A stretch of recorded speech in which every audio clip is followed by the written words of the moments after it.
বাংলাদেশ আজ একটি গুরুত্বপূর্ণ সময় অতিক্রম করছে। ত্রয়োদশ জাতীয় সংসদ নির্বাচন 12ই ফেব্রুয়ারি। এই সময় মানুষের মনে নানান প্রশ্ন ওঠাই স্বাভাবিক, কিন্তু প্রশ্ন মানেই বিরোধিতা নয়, প্রশ্ন মানেই সচেতনতা।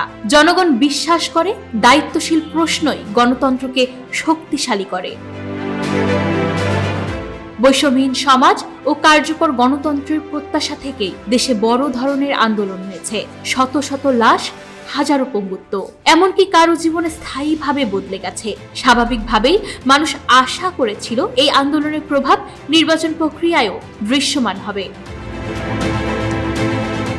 কিন্তু নির্বাচন প্রক্রিয়া শুরু হতেই দেখা যাচ্ছে কিছু ঋণ খেলাপি হিসেবে পরিচিত প্রার্থী আইনের ফাঁক দিয়ে নির্বাচনে অংশগ্রহণের সুযোগ পাচ্ছেন। এটি অবশ্যই আদালতের এখতিয়ার এবং আদালতের সিদ্ধান্তকে সম্মান করাই আইনের শাসনের মূল ভিত্তি। তবে এখানে প্রশ্নটা আইনি নয়, প্রশ্নটা রাজনৈতিক ও নৈতিকতার।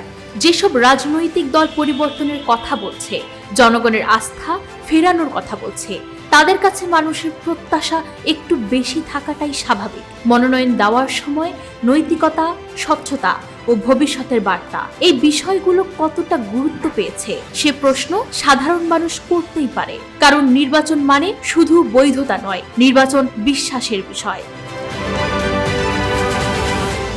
আন্দোলনের চেতনা যদি হয় নতুন রাজনীতি ও নতুন সংস্কৃতি, তাহলে সিদ্ধান্তগুলোর মধ্যেও সেই নতুনত্বের ছাপ মানুষ দেখতে চেয়েছে।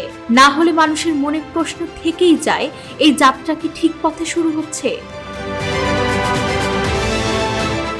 এখন জনগণের প্রশ্ন রাজনৈতিক দলগুলোর কাছে, তারা কি প্রার্থী সিলেকশনে আন্দোলনের মূল উদ্দেশ্যকে ধারণ করেছিলেন, নাকি ফিরে গেছেন পূর্বের প্রক্রিয়ায়?